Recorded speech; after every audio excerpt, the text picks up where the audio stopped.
Umamin ka. Asan na yung mga pera sa baka? Wala sa akin. Wala sa akin, sir. Nasaan? Sir, nasa baha. Nabasa na. Binigay ko po kay Kung.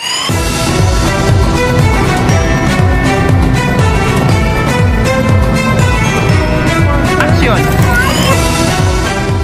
Magandang gabi, bayan.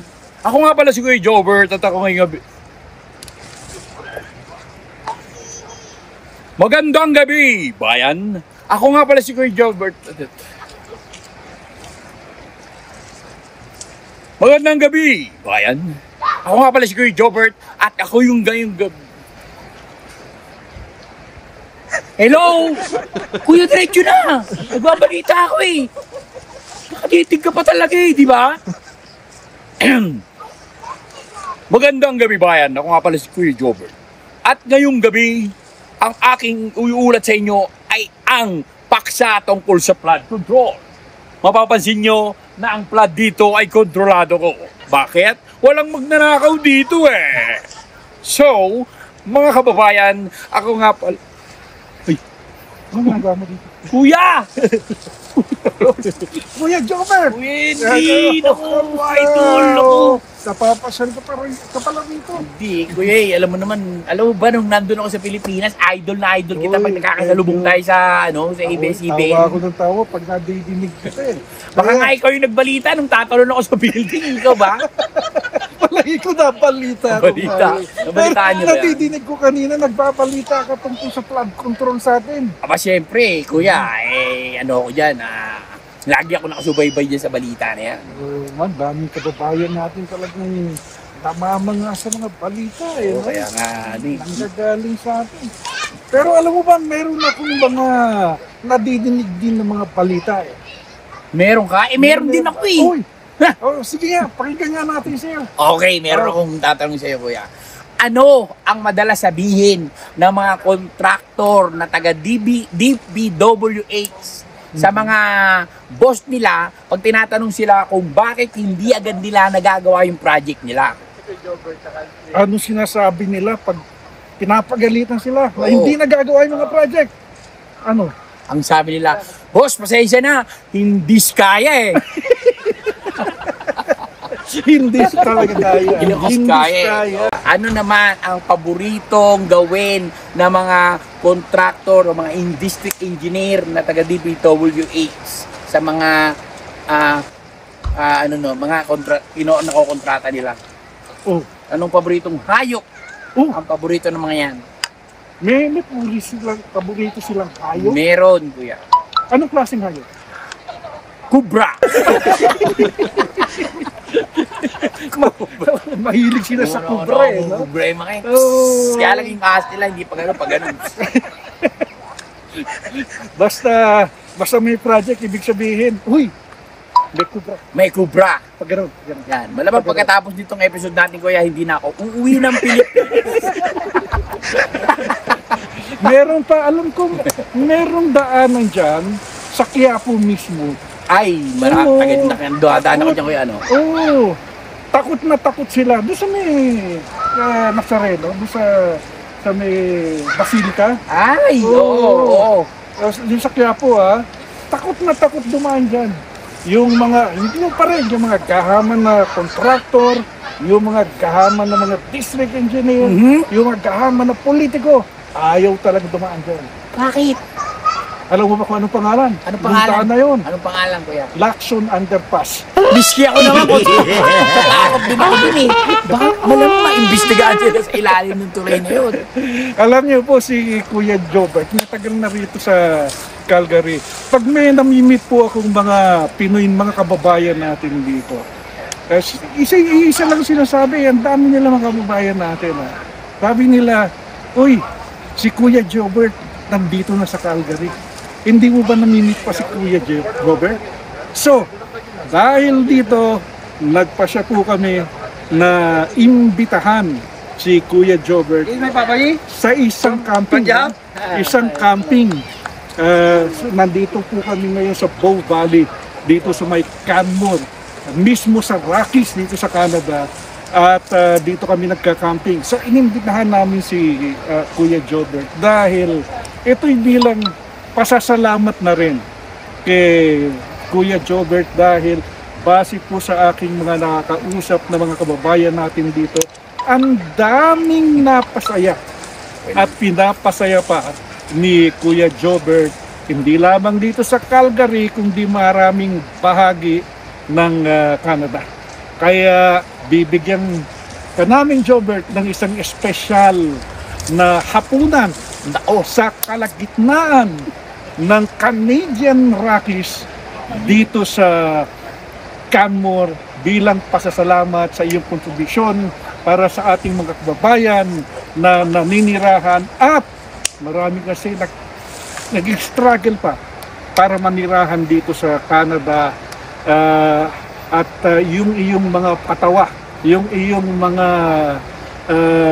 pagpapasaya sa kanila ay napakalaking bagay. Kaya Jobert, maraming salamat. Maraming salamat din, Kuya, at nagpapasalamat ako dahil nagkita tayo rito. Alam naman natin lahat, di naman natin na maitatago na isa ka sa mga haligi ng pagdating na sa news. Hindi pa ako artista, bata pa ako, napapanood na kita, hindi nyo alam, unang Heads Revolution ng si Kuya. At isa to sa alamat. Thank you. At gutom na ako. Halika na. Naamoy ko na nga eh. Kain na tayo. Uy! Rat control!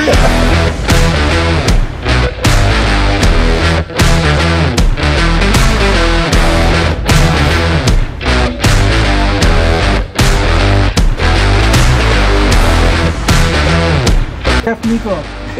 Guys. Actually, Nico Magadias.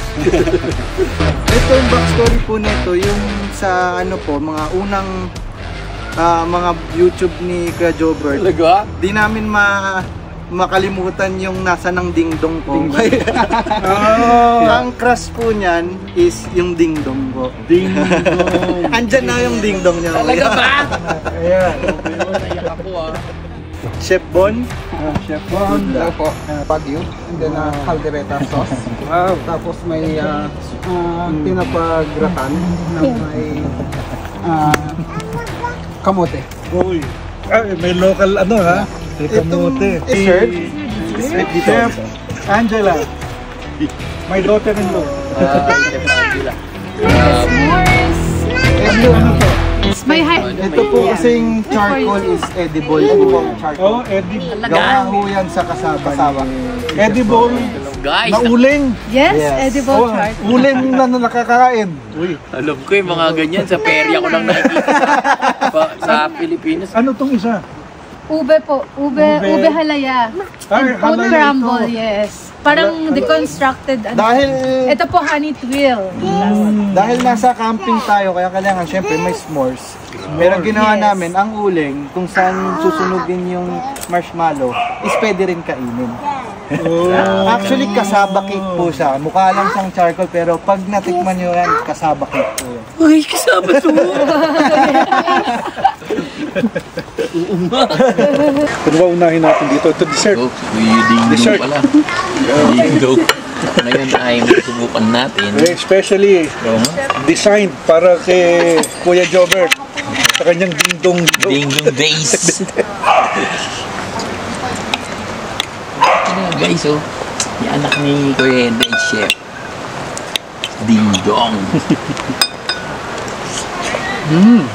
Sarap! Hop. Hop. Walang biro masarap yung dingdong Daddy, are you eating? Masarap siya pa. Isog mo na lang siya. Okay yan. So itong charcoal, Isog mo ang na. tawag dito? Kasaba po. Kasaba. Kasaba, edible Pero charcoal. ang tawag mo rito ngayon is Edible charcoal. Edible charcoal. So nakakain na uling.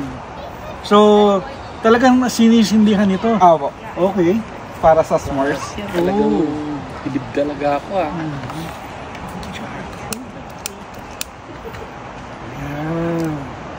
Uy! Yan. At saka syempre, camping. Siyempre, halika na, Oh, kuya, mag-iyaw na yeah. tayo. Alam mo, magugustuhan to ng boss natin dati sa ABS. Oh, Si Ma'am Charcoal Santos. Ma'am Charcoal. Sige po. Enjoy your meal. Thank you, Chef. Oh, meron po talaga. Guys, nakita, kinakain din yung uling. Yan, oh. Kita mo nga. Alam mo dati, apoy. nung nasa Pilipinas Ayan pa ako, po. mayroon din Yung akong chocolate sauce. napanood sa perya yung uling. Kinain ko, napasoy din. Hindi pala siya. Kinaya. Totoong uling pala. Yun, eh. Kaya lang may phobia ako eh. Ito. Okay po, enjoy. Thank you, Chef. Fine dining sa gitna ng bundok. Ng bundok guys, habang kami ay nagka-camping. Saan ka pa? Kamu si Kuya Henry, ano mo, sanay na sanay oh. Naka t-shirt, ang ginaw-ginaw ngayon. Pero habang kumakain, naka-flex. Ang lamig eh. Pero sanay na kami rito guys. Ito lang siya sa kanila. Ang daling magpalit ng weather. Correct. Mga iba nga ako. So, paano ka nakapunta dito? Pinitition ako ng asawa ko. Na actually, nasa ABS-CBN pa ako nung. So nilalakad na talaga niya yung papeles ko. Bale, ano ko rito, conjugal partner yung ano ko. Yung petition niya sa akin dito. So kung dumating ako rito, 2019, wala pa ako rito kaano-ano, kaamor-amor. Before COVID pa yun. Paumpisa pa lang ang COVID na, magkaka-COVID na yun, kuya. Tapos, pagdating ko rito, siyempre, alam mo naman, pag bagong dating ka rito, kayo, paulit-ulit na rin kayong pupunta. First time ko rito, para akong alien dito. Sa Pilipinas, pag magpapagasolina ka, may gasoline boy. Dito, wala. Ikaw, hindi ako marunong nun. Di ba card ginagamit? Di ba ako marunong mga papasok-pasok dun sa ano, pipindutin mo. Sabi ko, kaya itong buhay.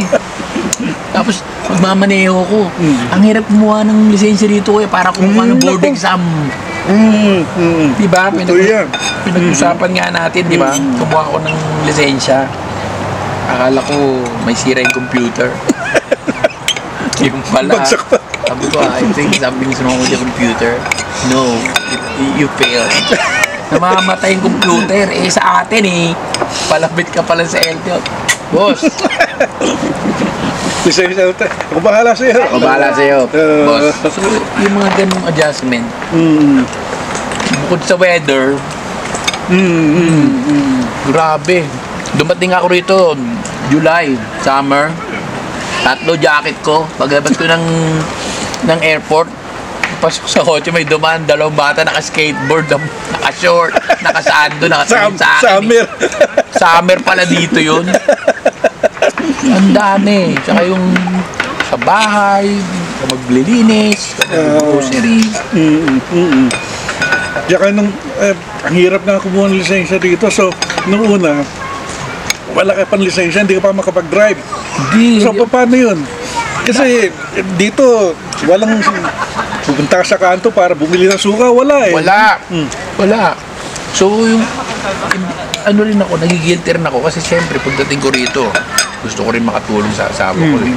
Imbis naging tulong, minsan yung una mga taon ko rito, burden. Kinukwento ko nga sa mga vlog ko noong una, nag-aaway kami. Kasi siyempre, pag bago ko rito, maarte ka eh. Wala ka ng oras sa akin. Siyempre, dito, kaya di pagising mo, maliligo sila. Kakain pala, maliligo, mag-make-up, papasok. Ganon yun, araw-araw. So, every weekend, lang kami may time. Sa Pilipinas, laging tara, kain tayo sa labas. Tara, punta tayo kila pare. Inuman tayo, ganito. Dito walang ganun. Ito yan. Na-homesick ako. Hanap-hanap ko yung mga kasama ko sa ABS-CBN na pagkatapos ng dating. Tara na! Tapos ng trabaho, siyempre. Good time. Dito, opisina trabaho lang. Trabaho, bahay. I mean, so, umuwi ako noon. Umuwi ako. Dahil ng Pilipinas. Umuwi pa ako ng Pilipinas 2019. May mga shows pa ako eh. So, hanggang nag-lock in na, di ba? Sara na ang Sa COVID. COVID. Buti nakapunta pa ako dito, March 15. Oh, March 15, 2019. Oo, yung eksakto. Oo. After doon, nagsara na Sara Canada na. Buti nakahabol ako sa unang flight, ay yung huling flight. Talagang kasi sarado ng mundo ang nabukasan. Talagang destiny. I mean, talagang destiny. Kuya, ang airport natin noon, parang alam mo yung may mga zombie apocalypse na. Kasi naguunahan na sila doon, nangiiyakan na wala yung mga flight. Doon ko naranasan yun. So, nakasakay ako ng aeroplano, yung palipad na, doon ako nakahinga ng malalim. Paluwag-luwag yung landing ko rito yun na. Doon na nag-umpisa yun. Talagang kailangan. Ay, ito naman. Ba't mo na isipang pumunta rito? Okay nang show pa. Hindi ka. Kinala ka. Kaya nga kuya, pero alam mo, sabi ko nung una, okay trabaho ko. Doon kasi Monday to Sunday may trabaho ko. Nag-COVID, di ba? Sara, actually, ako nang pumasok sa isip ko, talagang tumakas lang sa COVID. Di ba? Pero, siyempre, tumatagtag, kailangan ko sa kasi sabi dito, kasi kaya pa ako pag may relationship namin. Tanda na. So, ayun. Tsaka, nag-turn yung opportunity. Bakit nagbalik yung tinang pa eh. Siguro, may learn to. Kasi, wala naman buhay to dati. Di ba? Sa tinatanong nga kita, malalak, ikaw baliutan. Natalon ako sa building. Yung gusto ko ng tanongin. That was the lowest point. Kasi instinct ng isang tao, protektahan yung sarili niya, diba? Physically. Parang gaganunin ko sa mata, instinct ng mata mo, pumikit para maprotektahan no? Pero ito, gusto ko ng takusin. So it must be medyo matindi ka. Matindi yun, kuya. Kasi nga, diba? Tidali ko dun sa Soto, sinubukan mga pulis. Siyempre, kahit paano, ilan tayo sa EPS, alam mo naman ang EPS, di ba? Mahal tayo na, pinapolektan nila. Nala ako rehab. Nahihap ako After nun, lumabas ako. Hanggang paglabas ko, dahil artista, tatawanan ako. Tao ng ibesipin, tao sa akin ba yung tatalo sa building? Ayun, down ako. So, ang talagang bala ko na lang talaga dito noon din, aside from, siyempre samahan yung asawa ko. Mag-aano na lang ako, wait. Kahit anong trabaho, hindi din Ipat sa akin dito. Doon ako balik sa kanya. Kasi nakalimot yun. So, nung bumalik ako kay Lord, doon din talaga bumalik yun. Confidence sa sarili ko. Siyempre, hindi lang naman sa Diyos, di ba? Kailangan gustuin mo rin baguhin yung sarili mo. Sa Diyos ang hawa, sa tao kong gawa. Tsaka kailangan bahalin mo yung pamilya mo. Yun na rin siguro yung isang driving force para na-realize ko na sobra na rin yung sakripisyo ng asawa sa akin. I mean, anak, yun na, iniisip ko noong mga pagkakataon ba, sabihin na natin nalulung ka. Nandun pa rin yung, despite that, talagang nagsumika pa rin at nakulit ka rin. Yun nga yung tinatawag ata na true love Yung mamahal, meant to be talaga. Kasi ang pagmamahal, mababaw talagang minsan. Ginig-ginig-ibap. Sa gabi't araw, ikaw ang laging nais matanaw. Ang iyong ganda'y naiiba't katangi-tangi. Parang anghel lalo na't pag ika'y nakangiti. Panalangin ko sana'y dinggin. Kahit sa panaginip lang ay marinig ko na ako'y minamahal mo rin. Wala na akong mahiling pagkat sa piling mo'y parang langit na rin. Ang pambansang ng Pilipinas, Kuya Jobert!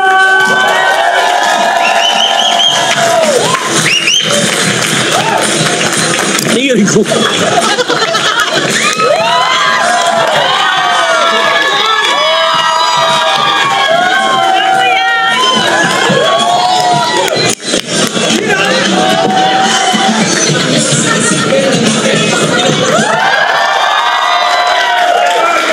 Ang daming tao. Naiyak ako.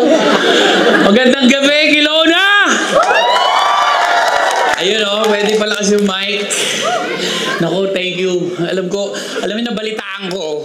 Marami na raw nag-show dito pero hindi pa na full house na ganito. Hihira ang mga nakakaahon sa lukbok na kinasadlakan ni Kuya Jobert. Pero nagsimula itong bago nang makapagtungo siya dito sa Canada dahil sa suporta ng kanyang mahal sa buhay. At ganun din, ayon sa kanya, ang kanyang patuloy na pagdadasal sa may kapal. Ngayon, meron na siyang mga show sa buong taon sa Australia, Japan, London at Amerika, bukod pa sa kanyang mga pagtatakal sa iba't ibang bahagi ng Canada. Sana'y magpatuloy ang kanyang tagumpay. Ako po si Henry Umaga Diaz. Hanggang sa